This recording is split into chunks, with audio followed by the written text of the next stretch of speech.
All right, hey YouTube, how's it going, guys? Today I want to talk to you about something that's called screen addiction. So basically, screen addiction relates to the excessive use of your cell phone and not knowing when to put it down. All right, so let's talk about cell phones. Cell phones came out back in the late 1980s.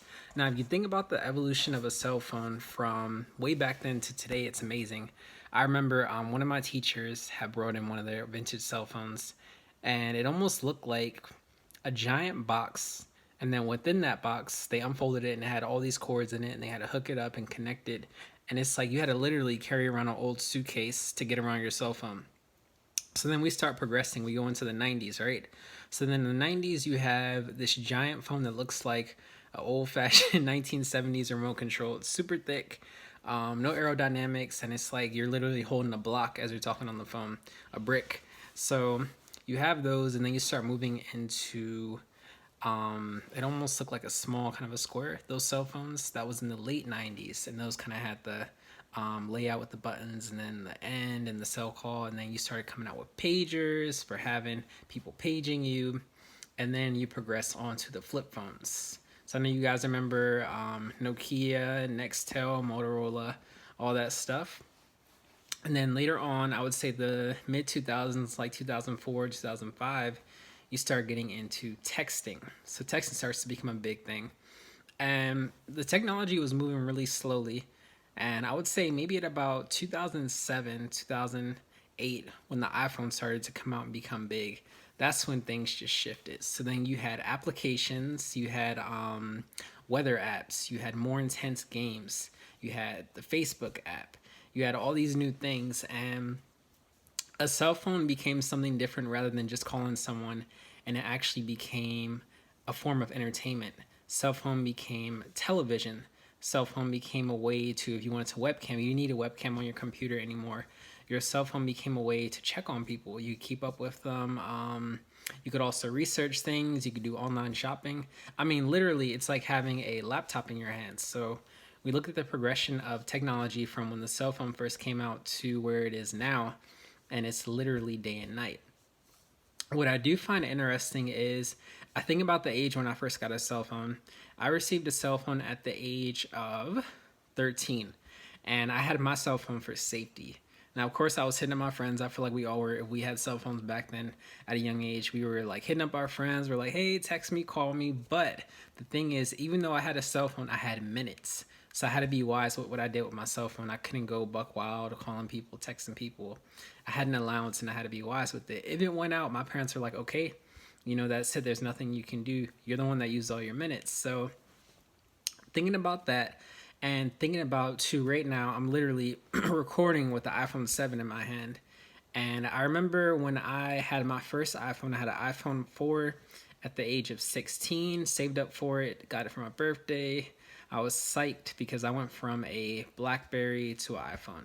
So I remember getting the Instagram app back in 2012, uploading my Instagram photos.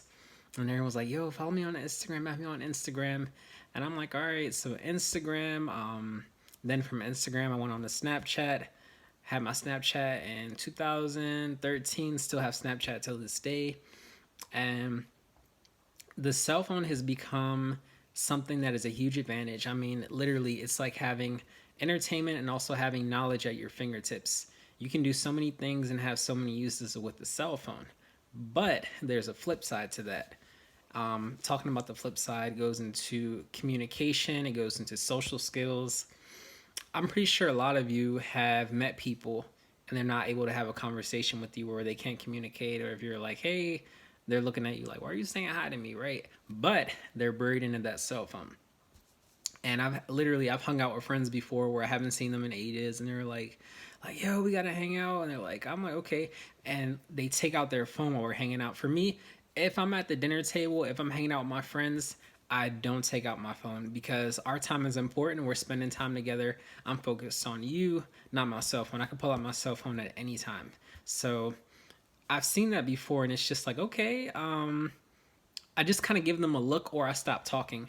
And then eventually they realize, like, okay, like, he wants me to engage with him. And I'm like, of course, like, this time is valuable. So The cell phone can have disadvantages where someone uses that as a clutch, or they're so focused on what's going on within their cell phone that they forget about what's going on in that current moment and they don't focus on it.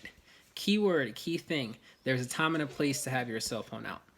And going back to the youth of nowadays, I noticed that a lot of the teenagers and a lot of the younger kids, they're getting cell phones at the age of like 8 years old.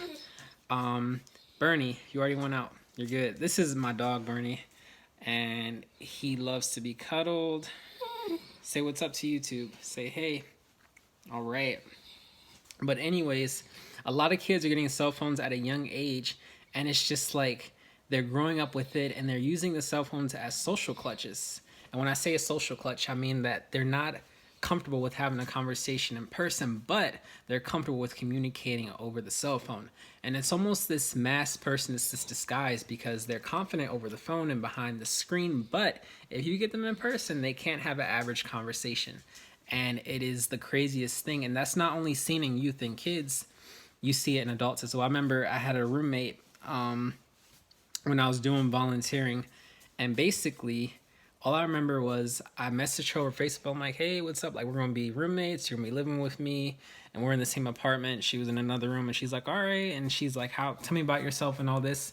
I'm telling her all these things. I meet her in person, literally. She looks at me and looks the other way. For me, if you look at me and you look the other way, that's a sign that you're saying, okay, like, don't bother me, don't talk to me. Because if I look at you, I'm going to acknowledge you, or I'm going to at least wave or something. But if you look at me and look away, I'm just going to wait for you, or I'm not going to acknowledge you at all. So she was literally the most social, awkward, and quiet person, didn't want to engage. And I'm like, okay, you put this masked image over Facebook when you were messaging me, but that wasn't who you truly were. So on the cell phone, when you're behind the screen, sometimes there's this ability to mask disguises, to put on an alternate personality. And a lot of people have to think about this, and it's like, this can be an advantage, but it can also be a disadvantage. And if it's your kids, if it's your nieces and it's your nephews and your friends, I think it's important to know that there is a time and a place to enforce proper cell phone usage.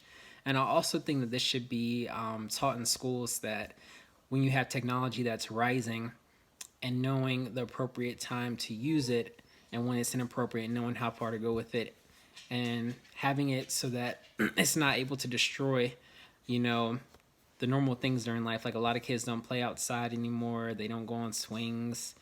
When I was little, we were riding bicycles. We were running around playing dodgeball, frisbee, hula hoop, all those things. And it's like, you don't see that kids aren't playing outside the way they used to.